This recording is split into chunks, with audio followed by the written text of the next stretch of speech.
because there's some details I want to be sure I get in. Yep. All righty. This is Linda Keith, Chief Training Officer with the Lenders Online Training, and I am joined by David Stoffaker, Senior Credit Training, Lenders Online Training, where we help lenders, analysts say yes to good loans using tax returns and financial statements. The topic today is family living expenses when you're doing a global analysis for purposes of debt coverage ratio and other purposes. And before we jump in, I'm going to invite you to do something a little different. I asked David ahead of time, hey, why don't you estimate your family living? I'm going to estimate mine. I'm going to invite you, if you can multitask, just write down what you think your family living expenses would be. And then as we go through, give you some resources, share what ours are. It'll be very interesting to see how much that varies. So before we can talk about family living expenses and how they are used and how they're important in calculating a global cash flow and then a debt coverage ratio, David, why don't you start with what are those two so that we can put this into context? Yes, thank you, Linda. I think it's important to define those right now, provide a little context of our discussion. First of all, debt coverage ratio. What is it?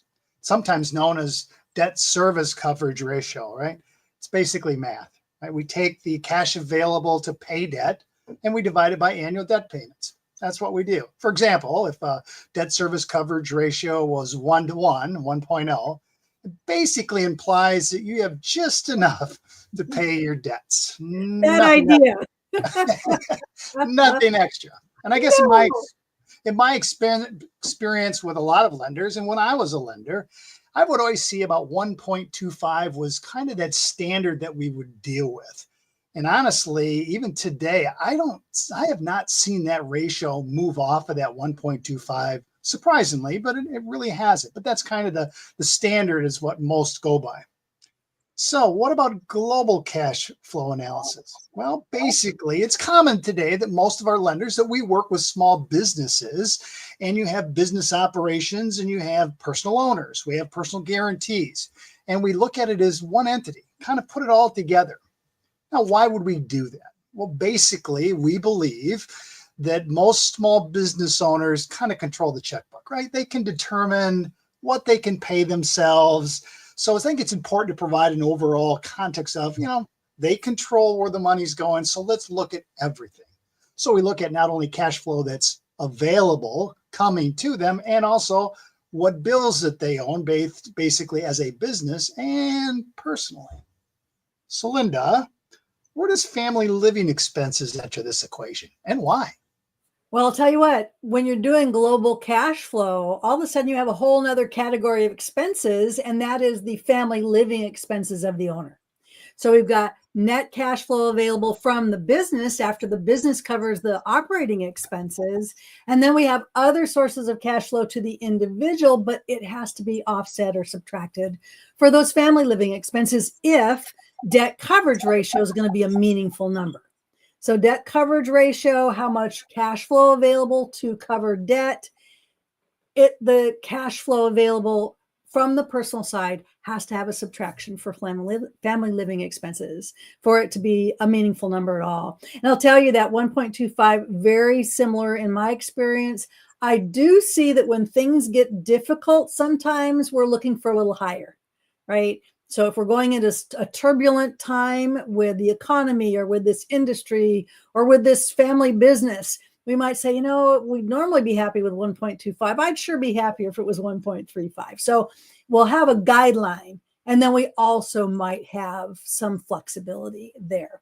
So that's why family living expense is an important number and important to get as close to right as we can, given that it is all over the map as far as what people use, where they get the information, and even possibly within your own financial institution, how varied it is.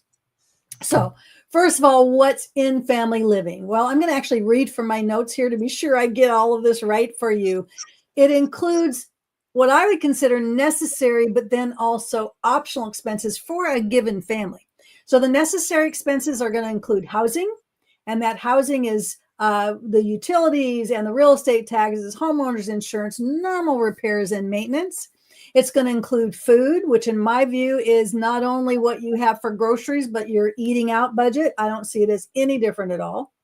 It includes childcare. If you have children under at that age that need childcare and the family's not doing it themselves. It includes transportation, which is not only gasoline, but normal repairs and maintenance, car insurance, that sort of thing. It includes healthcare, which is your insurance, but also your co-pays and your out-of-pocket. It includes other necessities for your family. It does include or may include taxes, and I'm going to give you a caveat on that one in just a moment. So that's kind of the necessary expenses that just we need to do it to live. Housing expenses don't include your house payment because that's going to go on the debt list. So be sure that family living is not duplicating what's also on a debt list. Same thing with the car. You got a car payment, that's not in your family living car expenses. It's going to go on the debt list. So anything that's going to go on the debt list doesn't also get included in your family living expenses. Health care. So, you know, David, you want to jump in? Well, to touch on, you had mentioned that it encompasses a lot of things all over the place. Plus, there's the individual buyers, right? In other words, if I'm a consumer, what if I'm a little bit tight with my wallet, frugal, right? And there's some that are maybe not quite as frugal. You know, maybe it's optional, discretionary. For example, if you're a person of faith and you do family ties, to many, that's a required an expense for them, right? It's just part of that in comparison to others.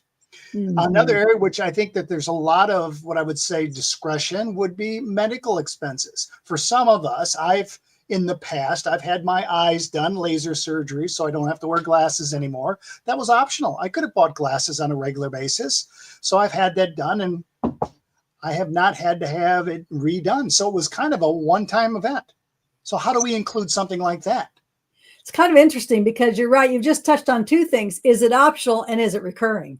Right?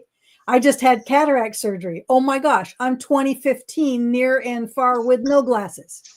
But I paid extra to get the multifocal lenses. I had it in my budget. I could afford it. If you happen to look at my Schedule A next year, you're going to see a medical cost that's way higher than usual. And you couldn't tell by looking whether all of a sudden my family has a medical problem that is going to get bigger and is not optional, or whether I just got the multifocal lenses. So we can't always tell on some of these what's optional, what's recurring, and what is not. I'll tell you in a moment, though, where you might find out the answer to that information. And your point is necessary, optional. Let's go back to the charitable contributions for a moment, the tithing. I was doing a training in Salt Lake City, Utah.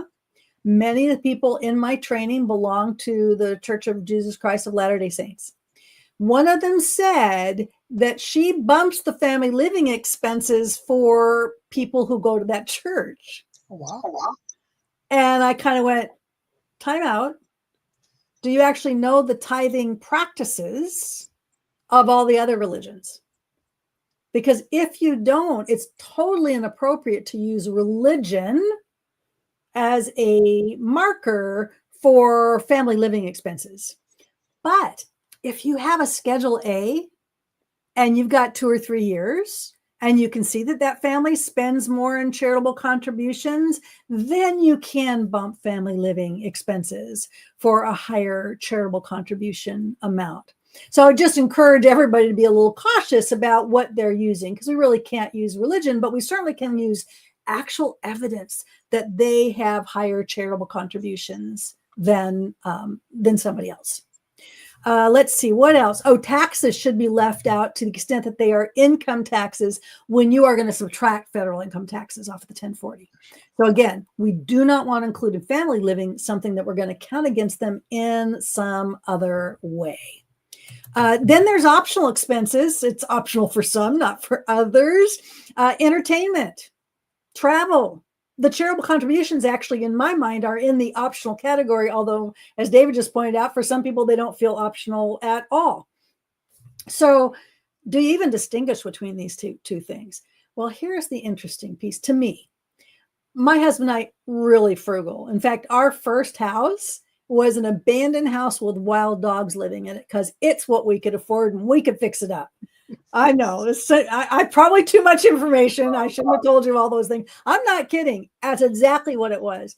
The reason we are very financially secure today is because we were frugal all the way along. There is no way you could look at our net worth today, not counting anything we might have inherited, but just what we accumulated, and you look at what our income has been all the way along, you would never believe it because we tend to be very frugal. And frankly, we still are. We're still having a conversation about whether to replace the darn dishwasher.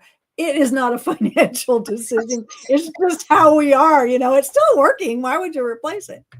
So whatever you use for family living expenses, just be aware that there's necessary, there's optional, there's also recurring and not. And if you are close on the qualifying decision, being more confident that you're using a family living expense that really does fit that borrower and is within your guidelines is going to be absolutely critical. All right. So we talked about frugal versus non. We talked about optional versus necessary. Let me talk about some resources that I just went on the internet, did a Google search. Oh, I'm not supposed to say Google, did an internet search for whatever browser you use. And the first one I found wasn't even about, lending. It was NerdWallet. They said a family of 4 nationwide, $7,750 a month. I found the Economic Policy Institute, and I encourage you to write this one down, Economic Policy Institute. They have a nationwide county by county map that you can click into and spot the housing and other expenses by category as well as in total. Just to give you an example, in King County, not counting housing, which is probably a mistake on my part because it combines utilities and stuff with payments. So I didn't have the detail, but taking out housing and taxes, it was $7,288 a month in Seattle area. In Eau Claire, Wisconsin, I have a friend that lives there, $6,783 a month. Yes, the friend is on the call. And then Amarillo, Texas, I was just there. My brother's there. It's $5,600. So a pretty big swing between those.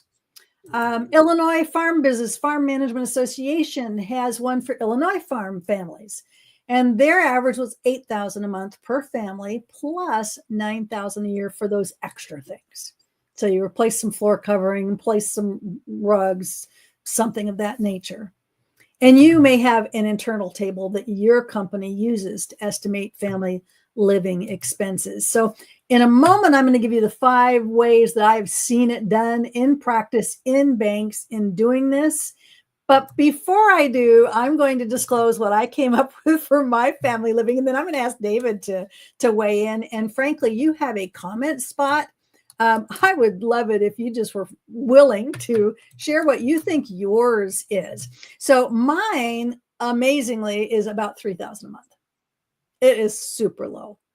It is $4,000 if you actually count in the weekly massages my husband and I get. We consider that healthcare. And, maybe it is, maybe it's optional. It is $5,000 a month if you count in the money I put aside for travel, because I, Botswana safari last year, Amazon cruise this year. So I'm doing some travel. It is optional, but in my budget, I can budget for it out of the money. So why not? So 3,000, 4,000, 5,000, somewhere in there. What about you, David? Oh, and I think I got almost double that amount. I would think ours is probably about 8,000 a month. Okay. Now we have a family of 4, so it's not just me and my wife. So that includes that. I've got some kids that are involved in some college, but I've kind of was a little exclusive as far as how I look at housing. I add real estate taxes, improvement, utilities. So I kind of extended a little bit. Yeah. But interesting when we think about this, about one of your statistics, I actually went to the U.S. Bureau of Labor and Statistics and look at consumer expenditures. And they put that report out on an annual basis. I think the most recent report came out a couple months ago through 2023. And interesting, they show the top expenses to be almost $77,000 a year. So I'm not that far off, but it's interesting. Those amounts over the last 2 years increased 9% and 6% respectively. So one of the things that's creeping up here is inflation, right? I mean, what we spend today is going up significantly. And that is not only consumer goods, but healthcare. I mean, just across the board. So even if your practice is, I use what was on there last year, maybe it's what was there last year times, 1.04% or something or more to recognize that family living is going up. All right. And if you're connected to comments and you want to throw in there what yours is, that could be fun to see. I don't see anybody's done it yet. So let me know if you see any, David. Okay.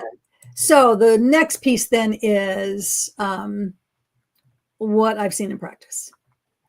I'm going to give you 5 different ways that I've literally seen used in family living expenses, variations on those. And then we'll wrap it up with how you should really look at those numbers. The most common is based on some kind of internal guidelines based on family size plus how many kids. It can be adjusted by looking at that Schedule A and noticing medical expenses or charitable contributions. It can be adjusted if you look at their personal debts and see a bunch of boat loans, RV loans, second homes. Because I got to tell you, unless your boat is a kayak like mine is, if it's a motorboat, there's a whole bunch more expenses than just buying it in the first place, right? And the loan payments. Also, if there are children, are they childcare out of the home age, which is very expensive, or as in David's case, he's got almost adult kids. Well, they are adult kids, but who are living at home and in college, and he and his wife are helping to supplement that. Those, though, they age out of it. So if that's part of the picture, then having the conversation that, they're graduating next year, at least for tuition, those sorts of things, it can be dropping off. So that's one, based on guidelines, often family size. The next one is using what we used last year. I think that's a great idea for your really new analysts and lenders. Have them do that. And then when you review the file with them, revisit what they came up with and talk to them about how to decide whether that should change, what the factors might be, so that you can start training them on doing their own kind of reasonableness test. But as we know, our new analysts and lenders, they really just need to find a number and put it in. That's where they start. Okay, let them start there. But let's move them beyond just grabbing last year's number as soon as we can. The third is that outside data. So your practice may be that you go to the Illinois farm family chart on this particular page and use the numbers there. A fourth one might be any of those, but then based on actual data or discussion with the family or the borrower. That's where you're going to find out, for example, that they have kids in college, but they're almost done, or they got kids just starting in college and they need to budget for that. You also, in that process, will learn if some of it's optional, not just recurring or non-recurring, but a little optional, like some of the heavy travel and such. This last one, I don't buy this one at all. Not at all. But I actually was told this one, so I'm going to share with you some of the crazy stuff that I think is out there. Now, this happened to be an ag lender, and they looked at the earnings of the non-farm earning spouse as family living expense. And I said, well, what he said made some sense. He says, well, because often the spouse that's not running the farm full time wouldn't have an off-farm job if it wasn't needed for family living. Mm-hmm. Okay, that makes sense. But what about how much of what the farm earner is bringing home is also needed for family living? So I didn't doubt kind of the idea of it, but using that as a number made no sense to me. So once again, if you're using something else, I'm curious to hear about that. Whatever you use, any of those 5, some variation, do a reasonableness test. Do a reasonableness test. And the easiest one to do, if you have personal financial statements, if you've got someone for whom you take that cash flow from all sources minus debt, and it is margin, it is excess, they're bringing in more than they need to spend on debt, I would like to see that showing up in their personal balance sheet somewhere. Savings, investments, whatever. If you've got a big margin, it's not showing up, then a couple problems. Maybe you are wrong about the family living expenses and it really is higher. Maybe you're missing some debt information and there's really more debt than somehow you picked up on, because we really ought to be able to see that excess margin result in increased in earned net worth, not counting value of lands. Now, another possibility is they may be buying silver and burying it, not telling you. I know someone who does that. I won't tell you who that is. So it's possible there are investments you just can't see. It is also possible they're providing significant financial support to maybe adult family members who have their own home, or even, somebody that they know in their community who needs help. It's going somewhere. It's going somewhere. So if you can't connect those dots, then at least revisit, is family living right? Do I have all the debt? Am I finding the pieces that make sense? So back to you, David, for kind of a bottom line wrap up here. Thanks, Linda. When you attend our training, and you're probably going to hear this a lot, I say it a lot, it's understanding your guidelines, the key thing, and document your thinking as to why you may want to vary from the guidelines. And that's not bad. Just document your reasoning.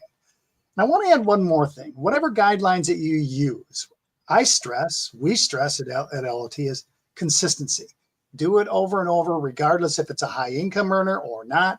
Consistency is where you need to be, regardless of income levels, number of household members, getting that process. We recommend that throughout your process, and that you always document for any type of deviations. Yeah, you won't even remember yourself why the heck you did that. More or less somebody reviewing it, or somebody next year trying to use what you've done. All right. Well, today was a little bit of a long one, but I wanted to be sure that you get what you need so that family living becomes a helpful number and you don't decline good loans that you could make because you're getting it wrong, or make loans that perhaps you shouldn't have because you are getting it wrong. Before we hop off today, I want to share an experience we had just yesterday with signing up a new bank to our online training. The chief credit officer of this rather small bank expects to retire in the next 2 years. And he wants to be sure that everybody in the system with lending and credit not only has their skills updated now, but as he hits the exit, that everybody's ready to move up. So that's one reason that we end up working with banks. And if you have any reason that you might think we could help you, just reach out to us. Experts at lendersonlinetraining.com is where you can send us questions, live stream ideas, but also where you could reach out if we can help you say yes to more good loans because you better understand tax returns and financial statements. Thanks a lot. See ya.